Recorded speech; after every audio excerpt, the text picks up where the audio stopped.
Hello दोस्तों, comic story अड्डा पे आपका स्वागत है। तो आज मैं लेकर आई हूँ मनोज चित्रकथा से। कॉमिक का नाम है मूर्खाधिराज अकड़ू झकड़ू पापड़ों का व्यापार। और ये देखिए, जैसा कि ये है इस कॉमिक का टाइटल। कभी कभी हमें कॉमिक देखकर पता चलता है कि ज़रूर ये कॉमिक कॉमेडी होने वाली है।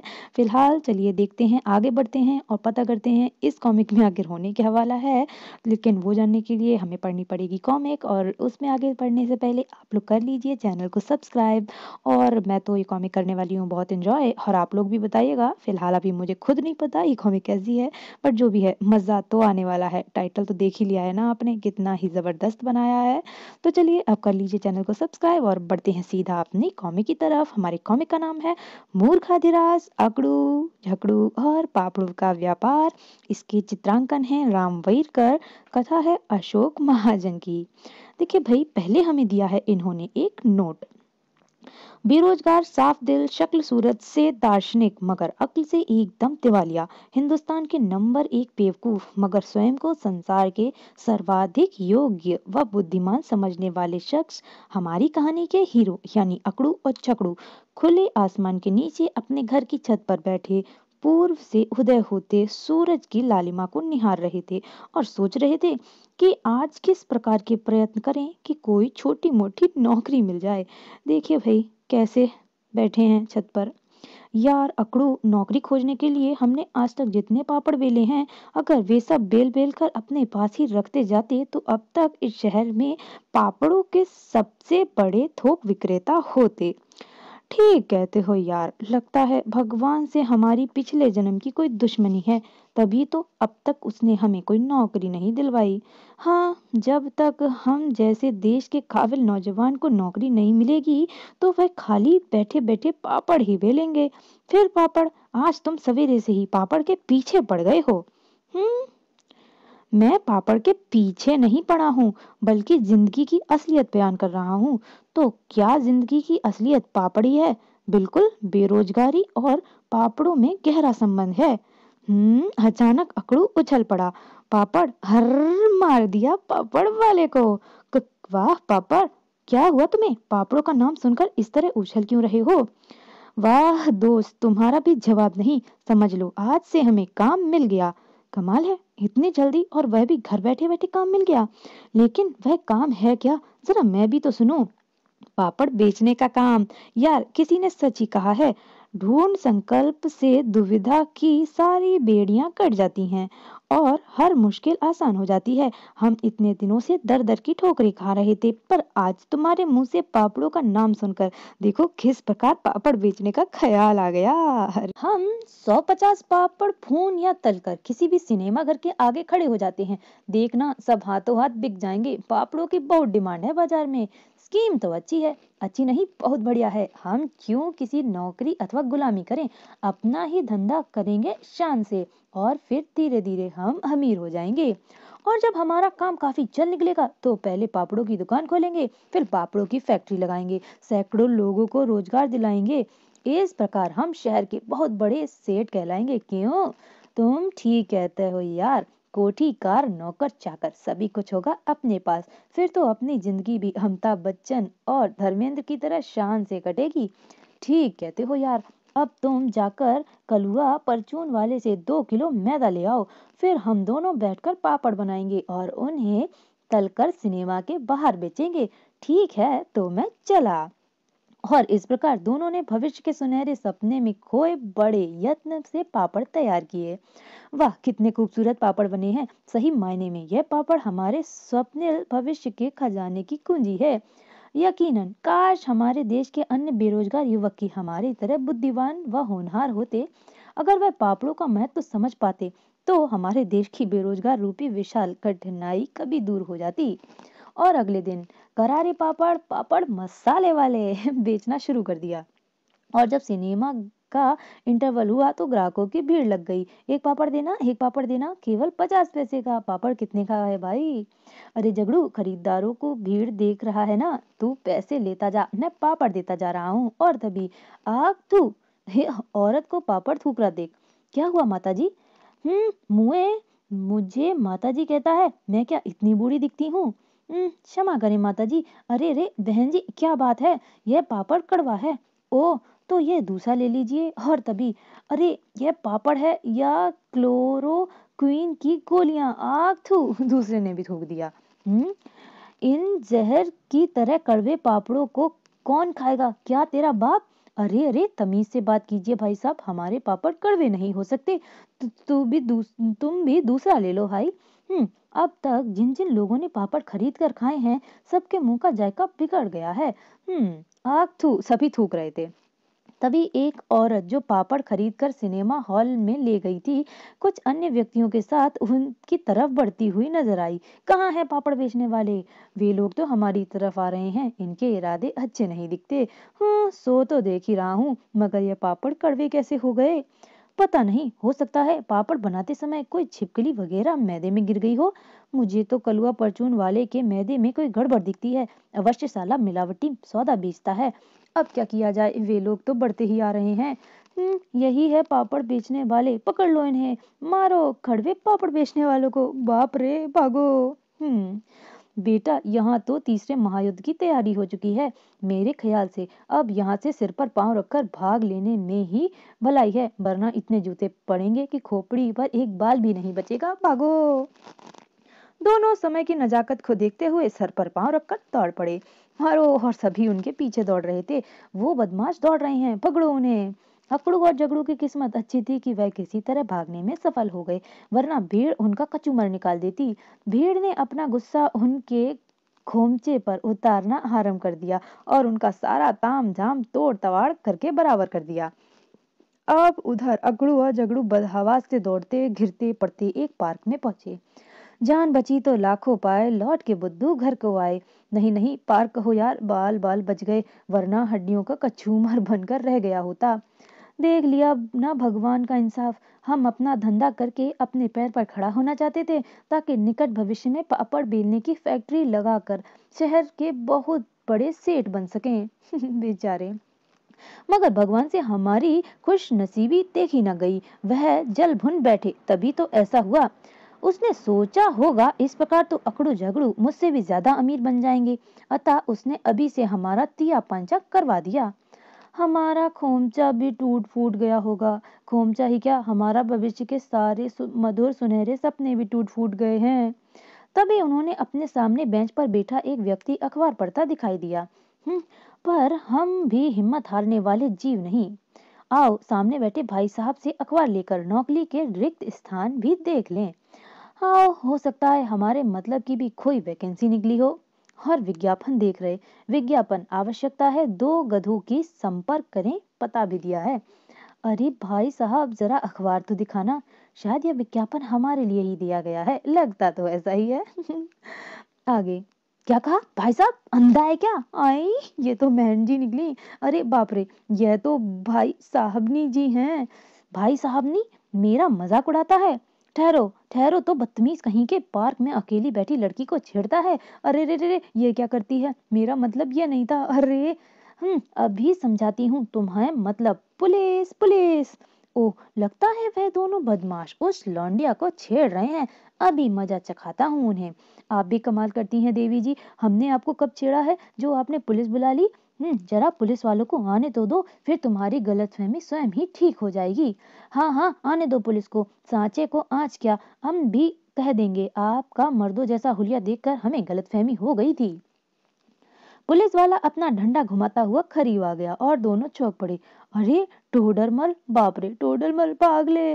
अब भागते हो बदमाश, हिम्मत हो तो रुको। पुलिस वाला वास्तव में अकड़ू जगड़ू का पड़ोसी था, जिसका नाम टोडरमल था।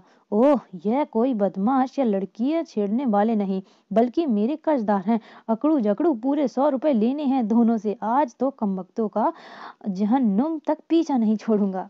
तेज दौड़ो जगड़ू, वरना टोडरमल अपने 100 रुपए मांगने लगेगा, जो हमने महीने भर पहले उधार लिए थे, और कर्ज अदा न करने की स्थिति में वह हमें मार मार कर लाल कर देगा। तेज क्या खाक दौड़ू, मेरी पतलूनी निकली जा रही है। किसी तरह अकड़ू झगड़ू ने एक इमारत के आहते में घुसकर अपनी जान बचाई। टोडरमल उन्हें खोजता हुआ आगे निकल गया। शुक्र है अल्लाह मियाँ का, जो हम उस कसाई के हाथों नहीं चढ़े, वरना आज तो वह सारा हिसाब किताब बराबर कर देता। वह आगे निकल गया है। थोड़ी दूर जाने के बाद कमबख्त आज फिर चकमा दे गए। चलो अब वापस चलूं। अब वापस पहुंचकर और उसे जाता देखकर, बाहर आ जाओ, अब खतरा टल चुका है। जरा कौवे की तरह दृष्टि घुमाकर चारों तरफ फिर देखभाल लो, कहीं ऐसा तो नहीं कि इस बिल से बाहर निकले तो वह गिद्ध हमें फिर से दर्द दबोचे। अच्छी तरह तसल्ली करने के बाद वे जब कुछ आगे बढ़े तो एक इमारत के बाहर विज्ञापन का बोर्ड लगा देखकर चौंके। जरूरत है 2 गधों की। कदाचित इसी कंपनी का विज्ञापन अखबार में छपा था। भीतर चलकर कंपनी के मालिक से बात करके मालूम करते हैं कि इन्हें 21 प्रकार के गधे चाहिए। हाँ चलो। दोनों भीतर पहुंचे। कहिए मैं आपकी क्या सेवा कर सकती हूँ? हे, हम इस काबिल कहाँ हैं कि कोई हमारी सेवा करे मैडम जी। जी हमें मालिक साहब से मिलना है। हमारा नाम अकड़ू झगड़ू है। कृपया आप वहाँ बैठ जाइए। जी बहुत अच्छा। लड़की को इस तरह घूरकर मत दे ककड़ू, कहीं ऐसा ना हो यहाँ भी जूते खाने को मिले। हाँ पर क्या करूँ, कितना मीठा बोलती है। और तभी सेठ जी ने आपको भीतर बुलाया है। जी बिल्कुल। दोनों भीतर पहुंचे। बैठिए, कहिए क्या काम है मुझसे? जी वो आपने गधों के लिए विज्ञापन दिया था ना। ओह हाँ, क्या तुम उसी सिलसिले में आए हो यहाँ? जी हाँ। हमें अपनी फर्म द्वारा निर्मित खाद को ढोकर गोदाम तक पहुंचाने के लिए 2 गधे चाहिए। बोलो तुम अपने गधे बेचोगे या फिर किराए पर दोगे? लेकिन तुम्हारे गधे हैं कहाँ? आपके सामने ही खड़े हैं। क्या मतलब? इसमें मतलब की क्या बात है? आपने गधों के लिए विज्ञापन दिया और गधे आपके पास पहुंच गए। सेठ ठहाका लगाकर हंस पड़ा। हा, यानी तुम गधे हो? क्यों, आपको कुछ संदेह है? हमें दुनिया गधा, डफर, झक्की और न जाने किन किन नामों से पुकारती है। अचानक सेठ के तेवर बदले। ए छोकरो, क्या तुम मुझे मूर्ख बनाने आए हो? मैंने खाद ढोने के लिए गधों का विज्ञापन दिया था, ना कि उल्लुओं का, समझे? सुभान अल्लाह, यानी कि अब हम उल्लू हैं। अगर नहीं हो तो भी व्यवहार और बातचीत से उल्लुओं की तरह ही कर रहे हो। तो क्या आपने उल्लुओं को बातचीत करते देखा है? ही हकड़ू ने कहा और हंस दिया। सेठ हकड़ू के ऊपर गुस्सा आ गया, उसे झेपते हुए देखे। सेठ जी, फिर आप ही बताइए हम किस प्रकार का व्यवहार या बातचीत करें कि आपको गधा जान पड़े। सेठ ने अपना माथा पीट लिया और झुंझलाकर बोला, उफ़, किन गधों से पाला पड़ा है? करेक्ट। अब आप सही समझे सेठ जी कि वास्तव में आपको गधों से ही पाला पड़ा है, और यही तो हम इतनी देर से आपको समझा रहे हैं कि हम गधे हैं। झगड़ू ने इस अंदाज में कहा कि जैसे उसने स्वयं को सिद्ध करके दिखाया है, करके अलजेब्रे का कोई फॉर्मूला सिद्ध कर दिया हो। अच्छा। सेठ समझ गया कि आज उसका विशुद्ध बेवकूफों से पाला पड़ा है, अतः वह बोला, आखिर तुम अपने आप को गधा साबित करने में क्यों लगे हो? आपके विज्ञापन के कारण, ताकि हम नौकरी पा सकें। और नौकरी तुम्हें मिल नहीं सकती। क्यों नहीं मिल सकती? क्योंकि मुझे सचमुच के गधों की जरूरत है। तो क्या हम आपको झूठ मूठ के गधे जान पड़ते हैं? लो कर लो बात, गधे भी कहीं झूठ मूठ के होते हैं? कमाल है सेठ जी। सेठ ने उनकी मूर्खतापूर्ण बातें सुनकर अपना माथा पीट लिया। उफ़, क्या मुसीबत है। हमें नौकरी दे दीजिए, सब मुसीबत खत्म हो जाएगी। यकीन मानो, हम हर काम धंधे गधों की तरह ही करेंगे। सेठ ने सोचा, ऐसे तो ये दोनों झक्की टलेंगे नहीं, क्यों ना इन्हें किसी तरकीब द्वारा यहाँ से दफा किया जाए। अतः बोला, ठीक है, मैं तुम्हें नौकरी देता हूँ। तुम्हें सारा दिन बोझा ढोना होगा। दहाड़ी के रूप में रोज 2-2 रुपए मिलेंगे। मैं इससे ज्यादा ना दे सकूंगा। बोलो, काम करोगे? अवश्य। सेठ ने हैरानी से दोनों को देखा। उसे यकीन था इतने कम पैसे सुनकर दोनों भाग खड़े होंगे। अच्छी बात है, कल से काम पर आ जाओ। सच? और दोनों खुश हो गए। हाँ बिल्कुल सच, लेकिन एक शर्त है हमारी, तुम्हें पूरे साल भर काम करना होगा। लिखित पढ़त स्टाम्प पेपर होगी। साल से पहले नौकरी छोड़ने पर 1,000 रुपए जुर्माना देना होगा। साल भर क्या, हम उम्र भर इसी वेतन पर काम करते रहेंगे, लेकिन एक शर्त हमारी भी है। क्या? अगर तुमने हमें समय से पूर्व नौकरी से हटाना चाहा तो जुर्माने के तौर पर 2-2 हजार रुपए तुम्हें भरने होंगे। मुझे क्या पागल कुत्ते ने काटा है जो 2 रुपए दिहाड़ी के मजदूरों को हटाऊंगा? सेठ ने उनकी शर्त मंजूर कर ली। जुबानी कहते हैं, कहने से कुछ ना होगा सेठ जी, इस बात की भी लिखित पढ़त होनी चाहिए। ठीक है, हो जाएगी। और फिर जाने दोनों को क्या सूझी कि दोनों ने फुर्ती से उठकर सेठ के पैर में गिर पड़े। अरे, यह क्या करते हो? अपने मालिक के पैर छू रहे हैं। आप धन्य हैं सेठ जी, आपने पूरे साल भर का रोजगार देकर हमारे कष्टों को दूर किया है। अच्छा। सेठ इस सम्मान से गदगद हो उठा। उठो, कल से काम पर आ जाना, और सुनो, मैं तुम्हें आज का वेतन भी दूंगा, साथ ही 2 रुपए की जगह 3 रुपए दिहाड़ी दूंगा। दोनों पहले दिन का वेतन बिना कुछ खरीदे धरे मुफ्त में लेकर खुशी खुशी घर लौट आए। देखा, सेठ के पाँव छूने से एकदम तरक्की मिल गई। सेठ बड़ा रहमदिल दिखता है। ना भी होता तो हम बना देते, अगर आगे आगे देखना है होता है क्या। अगले दिन दोनों नियत समय पर सेठ की खाद बनाने वाली फैक्ट्री पर जा पहुंचे।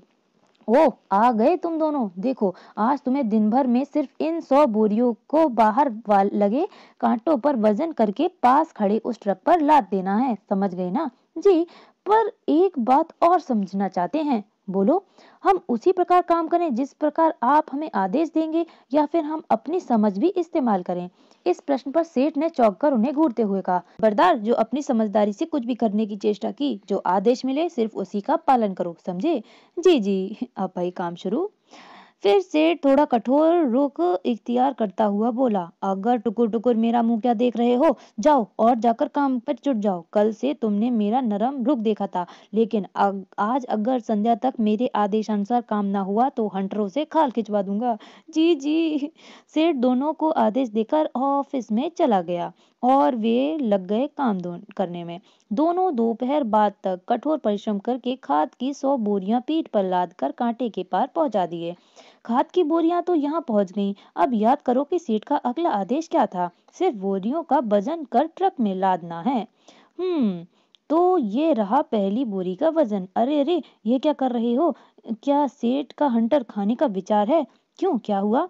इस प्रकार तो इसमें पैक खाद का भी वजन हो जाएगा, जबकि सेठ ने हमें सिर्फ बोरियों का वजन करने का आदेश दिया है। बात तो सही है, पर खाली बोरियों के वजन का क्या लाभ होगा? जरा अपनी समझ भी तो इस्तेमाल करो। लाभ हो या हानि, हमें इससे क्या सरोकार? हमें तो सेठ की आज्ञा अनुसार काम करना है। सही है। सेठ ने हमें पहले से ही आगाह कर दिया है कि हमें अपनी समझ इस्तेमाल नहीं करनी है, बस वही करना है जो वह कहें। हाँ, बात तो सही है। ठीक है, फिर खाद का ढेर यहाँ लगा दो और खाली बोरियों का वजन कर लो। और दोनों ने खाद की पैक बोरियों को खोल खोल कर खाद का एक तरफ ढेर करने के बाद खाली बोरियों का वजन करना आरंभ कर दिया। फिर खाली बोरियों को पास खड़े एक ट्रक में लाद दिया। लो भाई, काम हुआ खत्म, यानी कि आज की दिहाड़ी खरी है। ट्रक का ड्राइवर शराबी था। वह नशे में झूमता हुआ अकड़ू झगड़ू से बोला, क्यों भाई साहब, अगर ट्रक लोड हो गया हो तो चलूं? जरूर खालसा जी। वो तो चला गया। फिर दोनों ने फैक्ट्री के कैशियर से अपनी दिहाड़ी के 6 रुपए लिए और खुशी से झूमते हुए घर की ओर चल दिए। आज महीने बाद पेट भर खाना नसीब होगा। आज दिन भर पसीना बहाकर 6 रुपए कमाए हैं हमने। उस रात खूब जोरदार बारिश हुई। दिन निकलने पर भी बारिश न रुकी। रात भर पानी बरसता रहा और अब भी बरस रहा है, मगर हम सच्चे मजदूर हैं। इस पानी भरी सड़क से चलकर ही फैक्ट्री पहुंचेंगे। अब भाई फैक्ट्री पहुंचे और यहाँ पर क्या हुआ देखते हैं। हम्म इधर सेठ की खाद बनाने वाली फैक्ट्री में प्रांगण में अकड़ू और झगड़ू ने जिन 100 बोरियों की वजन हेतु उनकी खाद निकालकर बाहर खुले में ढेर लगा दिया था, वह रात में हुई वर्षा में बह गई। सेठ का एक ही रात में हजारों रुपए का नुकसान हो गया। अकड़ू झगड़ू जब फैक्ट्री पहुंचे तो सेठ उन पर बरस पड़े। सेठ जी नमस्कार। भाड़ में गया तुम्हारा नमस्कार, बेवकूफो, तुम्हारे कारण मेरे हजारों रुपए में पानी में बह गए। अकड़ू झगड़ू सारी स्थिति समझ गए, अतः वह शांत भाव में बोले, सेठ जी, आपको जो नुकसान हुआ इसकी जिम्मेवारी हम पर कतई नहीं है।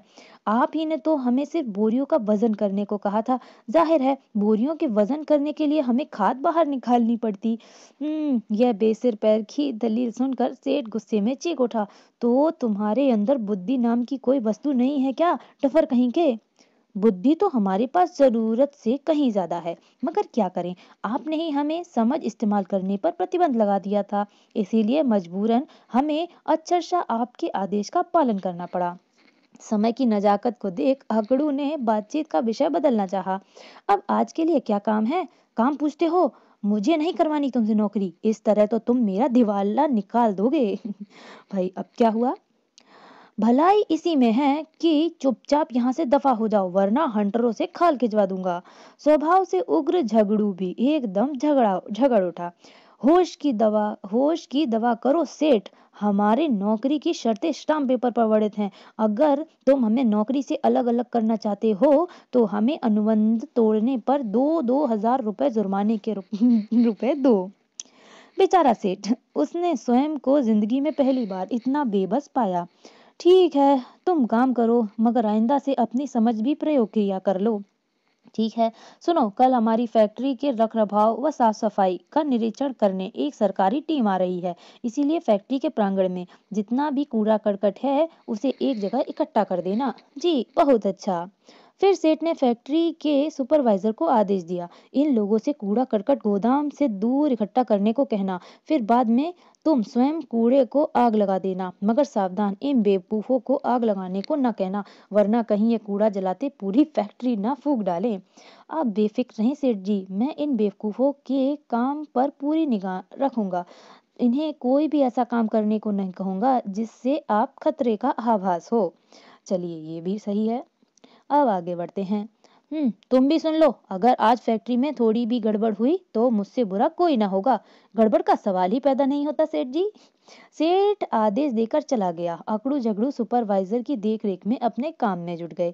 दिन भर की कड़ी मेहनत कर उन्होंने फैक्ट्री का सारा कूड़ा करकट बीन कर एक जगह लगा दिया। लो भाई, अपना काम तो खत्म हुआ, अब सुपरवाइजर जाने, आओ उसे सूचित कर दें।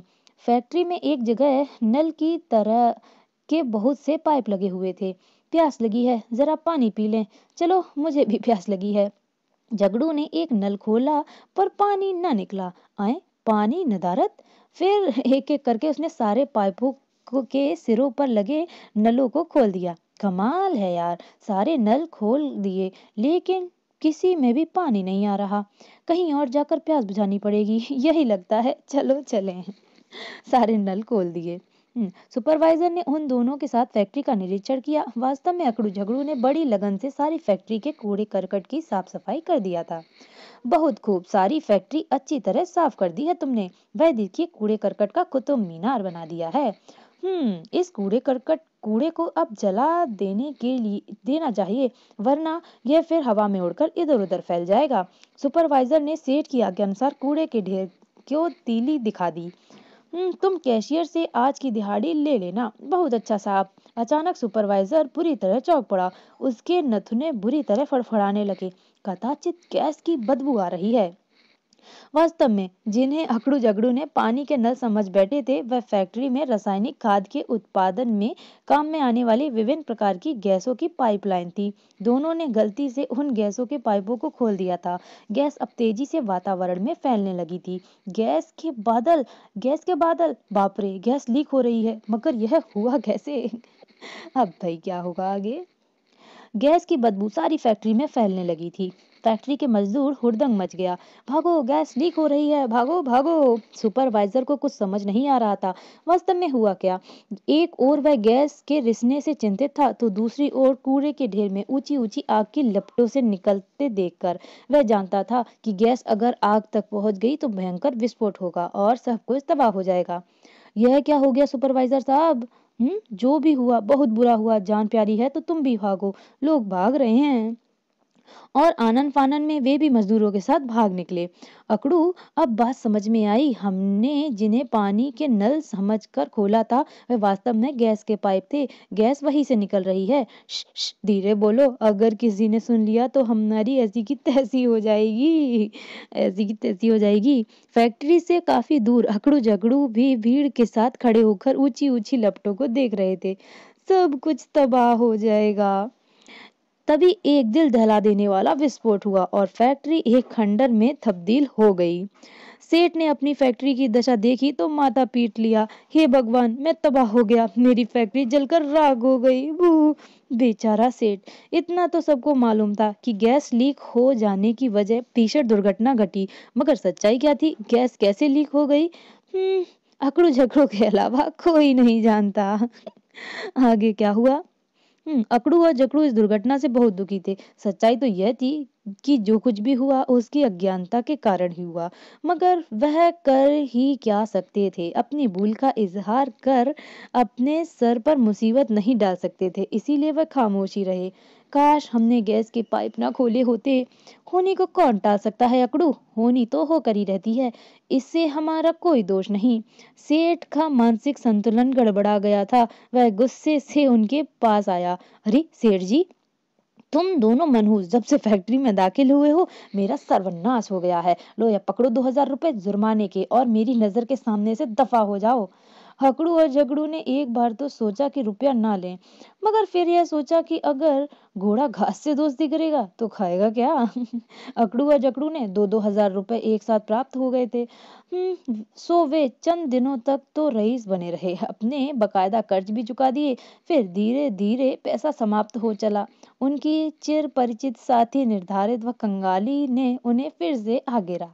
ऐसा समय पर वे पार्क में बैठकर अपना अपना दुखड़ा एक दूसरे के सामने रोते हुए स्वयं को तसल्ली दे रहे थे। क्या हमारी जिंदगी इसी तरह दर दर की ठोकरें खाते बीत जाएगी अकड़ू? नहीं दोस्त, मुझे विश्वास है कि अच्छे दिन अवश्य आएंगे अगर हमें एक चीज मिल जाए। कौन सी चीज? अक्ल। हाँ, दोनों अक्ल प्राप्त करने के लिए अब अपने दिमाग लगाने लगे थे। यहाँ पर ये कॉमिक खत्म हो गई। भाई ये अकड़ू जकड़ू की ये कॉमिक तो मुझे बहुत ही पसंद आई।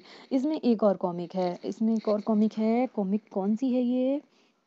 अच्छा, अकबर बीरबल वाली है, बीरबल की सूझ।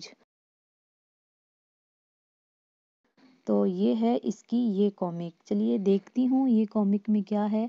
चलिए इस कॉमिक में नेक्स्ट टाइम अपलोड कर दूंगी दूसरे दिन। फिलहाल आप लोग बताइए आपको ये कॉमिक कैसी लगी। मुझे ये कॉमिक बहुत ही इंटरेस्टिंग एंड मज़ेदार लगी।